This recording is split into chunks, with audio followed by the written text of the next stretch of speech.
Welcome to Streams to Impact. I'm your host, Dr. Allen, professor of psychology and founder of Streams to Impact. After surviving financial ruin, rediscovering self-worth through the wisdom of horses, and mastering the art of passive investing, I made it my mission to help high-achieving professionals and entrepreneurs like you to build true financial freedom through secure, high-yield, alternative investments. So this podcast is your invitation to go deeper into your calling, your wealth, and your legacy. So each week we bring you real conversations with thought leaders, visionaries, and everyday professionals and entrepreneurs who are turning income streams into impact streams. Because wealth isn't the end game, it's the impact that we leave on this earth while we're here. So let's build a life of meaning, momentum, and massive contributions. So welcome to Streams to Impact as we are inspired today to turn our scars into stars. Our guest today is a true global luminary, Dr. M.S. Rao. Celebrated professor, is a 21st century philosopher and the pioneer of soft leadership. With over 44 years of experience spanning military service to international consultation, he's authored 54 books, including the bestseller See the Light in You, and has published over 300 articles in leading journals. As a mentor to millions and a voice for peace, purpose, and leadership with heart, Professor Rao is here to share his timeless wisdom. So let's dive in. So Professor Rao, your journey, much like Equus, the spirit, animal, and inspiration for our company and this podcast, has been a journey of transcending boundaries and inspiring others to see the light in themselves. So can you share with us the moment or experience that first sparked your passion and set you on the path to creating streams of impact in your life and inspiration for others? So welcome, and let's start the conversation. Thank you, Dr. Allen, for giving me this wonderful opportunity. I know that you are very busy, but you have taken your time out of your busy schedules and invited me to speak on various aspects of life and leadership. And let me briefly introduce myself. My name is Professor M.S. Rao. I have authored 54 books, including the award-winning book titled See the Light in You, for which the Nobel laureate His Holiness Dalai Lama has written a foreword. I have 44 years of diversified experience, including in Air Force, business, teaching, and training.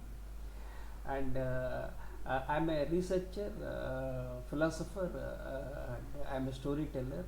I love what I am doing. I'm passionate about education and learning. That's one aspect. And apart from that, I was born into a toxic family and grew up in a toxic environment. It's a very big challenge in my life, and I'm a dyslexic, ADHD, OCD, and add to that I had a brain stroke in the year 2021, and my right portion of the body was totally paralyzed during the second lockdown in India, and I gradually recovered from my brain stroke, and I survived because of my positive psychology and because of the power of subconscious mind. And I don't have two-wheeler, I don't have four-wheeler, and I don't get any pension, I don't have any regular income. So despite all the challenges, I rose from the ashes like a phoenix, right? And my book, which I am going to write, is about turning your scars into stars, which is a memoir. The introduction part talks about raising like a phoenix, right? So this is the entry of my chapter, and I think Dr. Allen also bounced back from several challenges. He rose from the ashes Yes, I came to know from his research and various other contributions.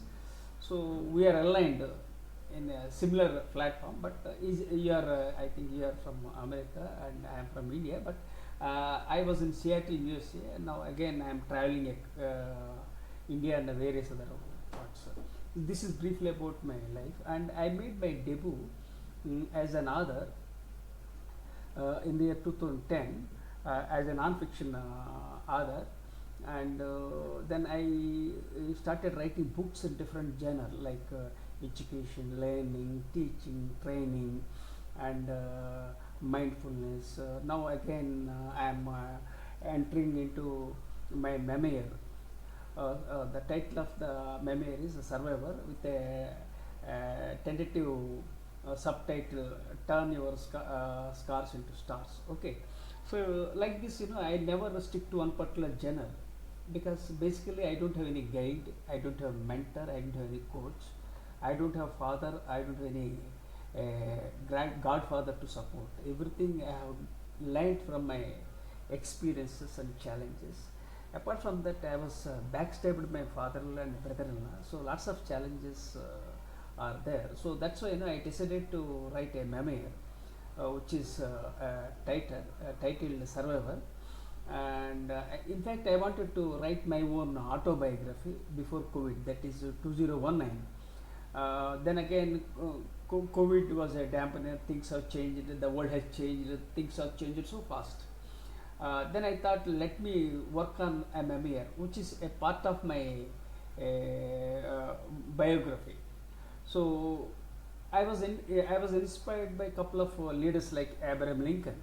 Abraham Lincoln has been my inspiration since my childhood, and I read thousands of books during my lifetime, and I read books of Mahatma Gandhi, My Experiments with the Truth, which is a biography. So I read lots of books of various leaders. I am a voracious reader. I don't have any friends. Books are only my friends. I am a bookworm. I am always with my books. This is my life. This is my journey. And I wake up every day morning at 4 o'clock, and night 10 o'clock I sleep. Throughout the day I work very hard. So I take rest only at my graveyard. So I take I'm very serious, and I believe in adding value and impacting. So 2010 I started writing books, and now we are in 2025. That means within a span of 15 years I published 54 books, and you can imagine the kind of efforts I have put in. That's one thing. And out of those 15 years, 4 years I have setbacks. I am not able to type with my right hand, and I am not able to eat with my right hand. My right portion of the body was totally paralyzed. Now I am gradually bouncing. So life has taught so many lessons. I thought, let me write my memoir, highlighting my brain stroke and also betrayal by my family members and some couple of people who cheated me. So all those things I would like to share. So this is briefly about my journey of my life. And I think when I look at Dr. Allen, I also watched a couple of videos. So your journey is also very remarkable, in the sense with lots of highs and lows. Then again, you are resilient. You have the ability to bounce back, and you are a role model for others because you rose from the ashes like a phoenix. Well, I appreciate that. Um, I think that probably most lives, if you really look within almost everybody's life, they're always going to have ups and downs, and times of triumph and times of defeat. And so I don't know how much of a role model I am to anyone, but I appreciate you saying that. But can you share with us one of the experiences in your life? I mean, you've had many learning experiences, but if you could share one of the more meaningful life experiences that you've had, that has been one of, I guess, your biggest teachers. I know that the the darkest times in my life that I, of course, have never particularly enjoyed have been some of the best teachers in my life, and I'm wondering if maybe that's not the same for you. But if you could, whatever it is, whatever that experience is that you feel like has been one of your biggest teachers, share with us that personal experience. So there are, as you said, everyone has their own story. Some people open up, some people don't open up. Because of the Indian culture and circumstances, usually we don't open up. Unlike USA and other countries. In US, they are very open and they are transparent. They keep sharing their challenges, trials, and ups and downs. But whereas in India, people, because of the cultural context or because of the various other challenges, we don't disclose. But I started opening up, and I started sharing my challenges in my life. And the basic thing was that at the age of 18, I joined the Indian Air Force, and I was born into a toxic family and grew up in a toxic environment. And my father was an alcoholic and litigant, and my mother was a demon. So I was cursed with that kind of rope siblings, but we can't help the kind of the family we were born into it, because it's a destiny or fate, whatever it is you call it. So, but everything happens for a reason, and life is not a straight line. Life is full of ups and downs, and life is not a cakewalk. Life is not linear. So life goes on like that. But so everything happens for a reason. At the age of 15, I had a dream to serve my country. And I was very short in height, and then I was very lean built, and I was not getting nutritious food. But I had a dream to serve my country. So at the age of 15, I started doing minor exercises so that I can increase my height and I can grow taller. But still, I could not become taller. But the thing is, and I was lucky that I joined Indian Air Force when I was 18 years old.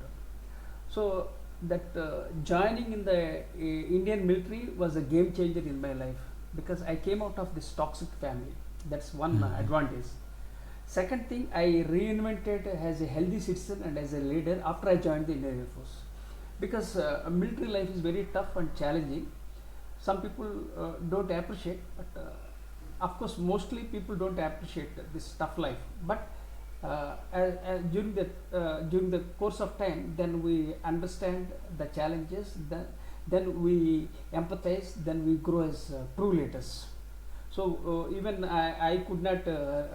I found it very difficult to adjust with military life, because I was born in a toxic family and I was born in a small village, tiny village.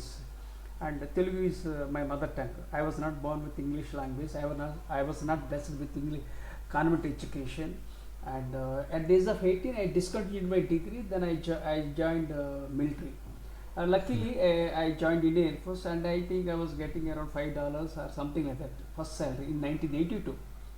So then, whatever the money I was getting from Indian Air Force, that I was sending to my parents, because it was a responsibility in India to share money to family. But that's what I did it. Then whatever the gold, money, everything I have given to my siblings and others. Unfortunately, they were betrayed and backstabbed.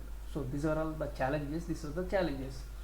So okay, that was let bygones be bygones. But here the challenge is that I joined Indian Air Force when I was 18, and 4 o'clock, every day morning 4 o'clock we used to wake up, and 10 o'clock we sleep. But what I used to do was that after 10 to 11 o'clock, that means 1 hour extra time I was investing to continue my education, because I discontinued my degree.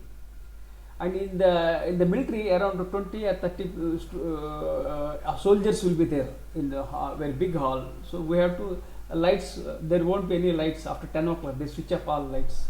Then what I would do, I go to street light and I used to read, because I had a burning passion to acquire education. So then that's how the burning passion to acquire that education. Then I started acquiring my knowledge. And then I acquired 6 qualifications after I joined the Air Force.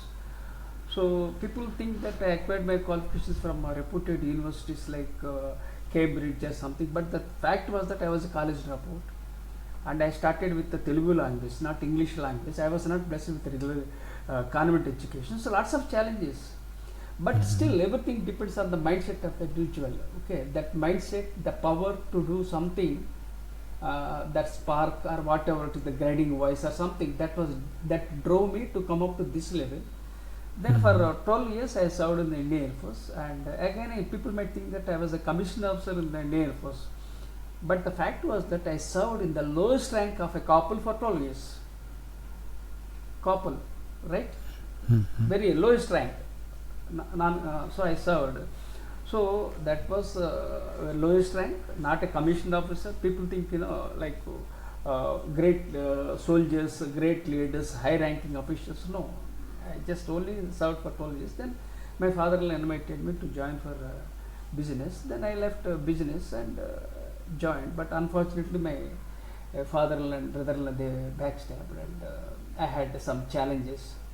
Then again, I did business for some years. Then again, I became an educator in the year 2007. So at that time, I was getting, I think, $125 I think per month. So with that money, I survived with my wife and 2 sons. It was very challenging life. So that's how I led my life, and the journey was very tough and very troublesome. But still, life taught me many lessons. Not to trust people blindly. This is what I did. You can't trust people blindly, but it's not the way everybody should say. But we have to trust people. Yeah, that's everyone says. But here we have to be very careful in my personal journey, not to trust people blindly. Take your own precautions and make your own decisions smartly. I made a couple of mistakes, like I made some emotional decisions, and I burnt my fingers, and I lost money in many ways. But I learned lessons, and it kept moving. So life goes on. Life is all about learning from mistakes and growing as leaders. So we have to take in a very positive sense. And secondly, 2 things I believed in my life. First thing is continuous learning. Second thing is I take feedback. So these are the 2 pillars of my personality. First thing is continuous learning. From that day to till date, I am 62 years old. Still today also I am working very, very hard. Although my right shoulder, right hand has been numb, but still I am passionate and adding value and impact. That's one thing. Second thing is I always take feedback. Usually at the end of every episode or at the end of every interview, I talk to the host. Just I want to talk with you for 5 minutes, because so that I can take feedback and I will see how I can do better next time. So these are the 2 aspects I believed. I stick to. Then again, 3 things I believed in my life. 3 things I followed. First thing was I visit temples regularly. I emphasize spirituality. And the second thing is I go to gym. For more than 40 years I am going to gym. Even in Seattle, USA also I went to gym. And even in Seattle also, USA, I went to temple. Then I visit libraries also. In Seattle also I visited a library. So 3 things are confirmed. I follow 3 things. First thing is visiting temples, going to libraries regularly, and third thing is going to gyms. These are all the 3 aspects I follow. So these are all the aspects that helped me to come up to this level, despite being born in a toxic family and in a poor family, with all the challenges. Well, I'm curious. You had said there was a point in time in your life when you actually learned to open up and to share your experiences, and you mentioned that is not a normal thing in India. And in spite of what a lot of people may think from American culture, it's even challenging for people in the United States to really open up and to be genuine. and it's particularly challenging for men. And so I can imagine in a culture that doesn't encourage that in any way, shape, or form, that it was extraordinarily challenging for you to come to that point in time in your life where you were able to become very genuine about who you are and start opening up about your experiences. So I'm curious about what is it that brought that about? What provoked you to actually come to that point and place? Regarding about my life or journey, or from which aspect are you talking?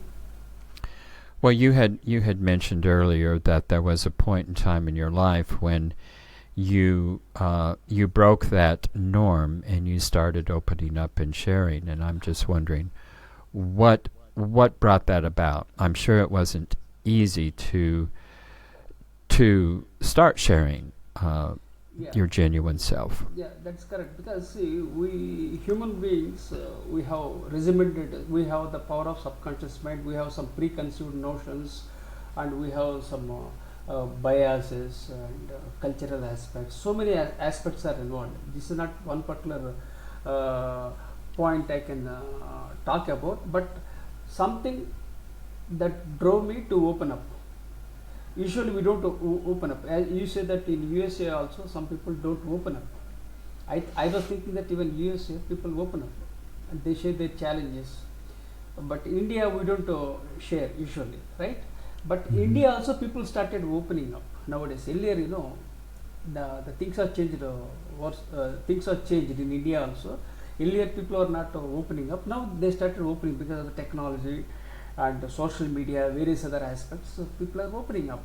So there was something that led people to open up because they are sharing their own challenges. See, earlier we were suffering, we were suffering silently. Now people don't suffer silently. Sorry, because sometimes I'm stammering after the brain stroke. Please empathize with me, and I'm using blood thinner. Still I am better than what I was some 6 months back. Otherwise I was not able to talk properly, and there was no clarity of my thought until 6 months back. Now I am daily I'm speaking aloud so that I can speak well fluently. Otherwise I was a very good speaker, and I was a voracious reader, and also I was a great speaker, right? But for the last 4 years, I had a brain stroke. I was stammering, and I was not able to speak. I was repeating the same thing. So lots of challenges. Still, I am having challenges. It takes time. So I am very happy. So the point here is very simple: the cultural aspects and gender aspects and society. So these are all the things which are involved that led people to open up, especially the social media. People are opening up and they are speaking up.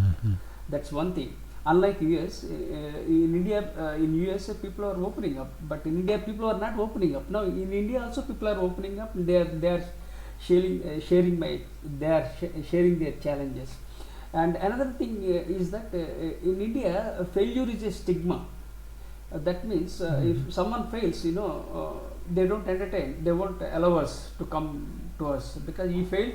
So let us stay away so that we don't want to get into any problems. This is the mindset of the people in India few years ago. Now the India has changed. Things have changed for better, and people are respecting failures. They are embracing failures. Earlier, people thought that failure was a stigma. Now failure is not a stigma, and people are celebrating failures, and they are learning and growing. So this is one aspect I have noticed in India. So like that, there are lots of things that have changed in India. So because of these factors, I am opening up and I am speaking.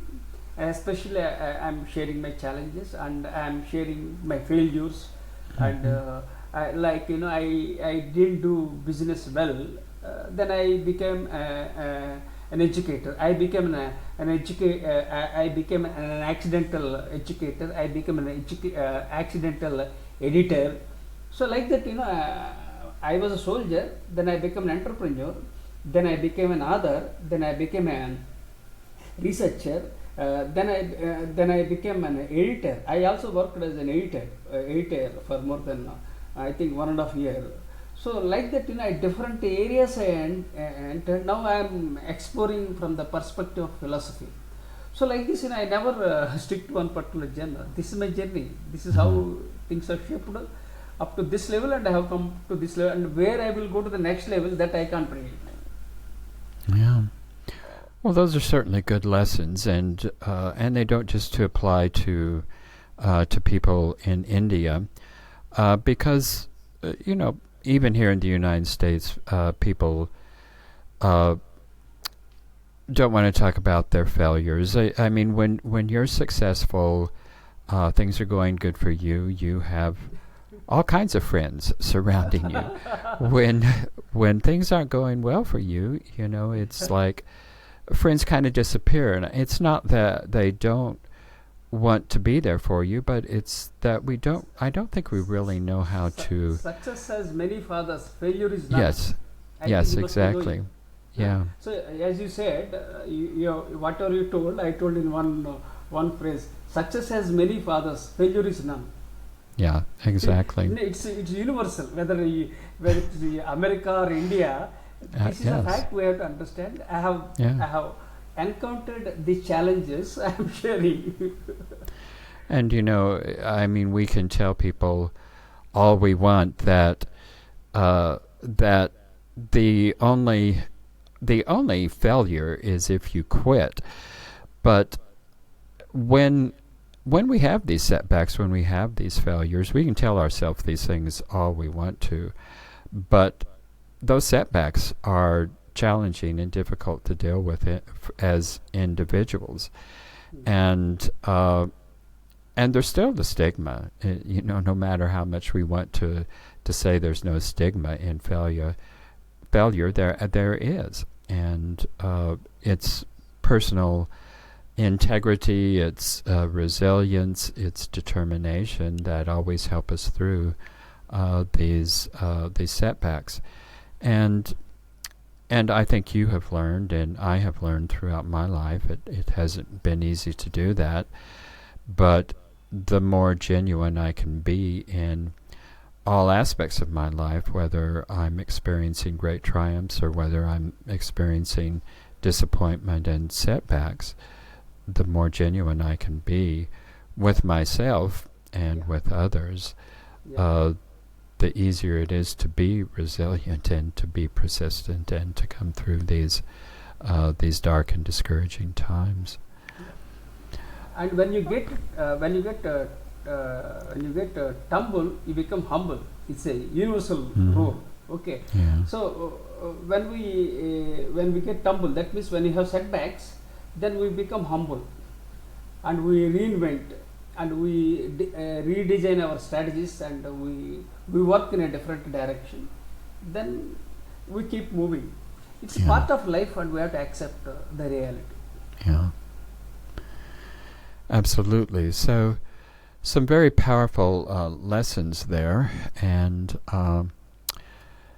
you can find out more about Professor Rao, and his website is Professor MS, his first initials. So that's Professor MS RAO Vision 2030.blogspot.com. So Professor MSRO Vision 2030.blogspot.com. And we'll have this information in our show notes, but I just want to be sure that those who are listening can also find Professor Rao and take advantage of the wisdom he has gleaned throughout his life, and that he has, with resilience, persistence, and determination, has put that down in written format so that we can all share from that. And I just want to remind all of you that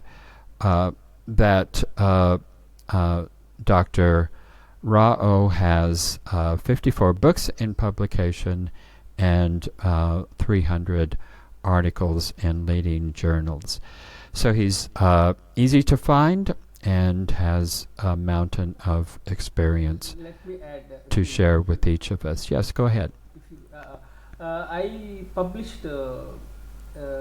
I serve on editorial board of DLO and JVPL of USA, and I published 300 research papers. 300 research papers and 1,000 articles I have published within a span of 15 years. And I was a regular contributor for various magazines like Entrepreneur magazine, which is very powerful. So like that, I contributed a lot. Unfortunately, this health has my health was disturbed, brain stroke. But the good news is that I would have been dead, but I survived because of the some divine forces or whatever it is. I survived. So I am very happy, and you can find me on my name as Professor M.S. Rao on LinkedIn, and you can find. You can also Google soft leadership. Then you can find lots of interview. I was interviewed by various international journals also. So you can find my books on Amazon. You can find on LinkedIn. You can find me on my Google as soft leadership. Then you can find lots of material. Still, I am doing a lot of research on soft leadership. Like that, lots of things I am doing. I am very curious and creative by nature. I keep adding value and impacting the world. Well, it has been wonderful having you with us today. Thank you so much for being with us. And enlightened investors, we're glad that you joined us again today. And we will see you in the next episode. Thank you with gratitude.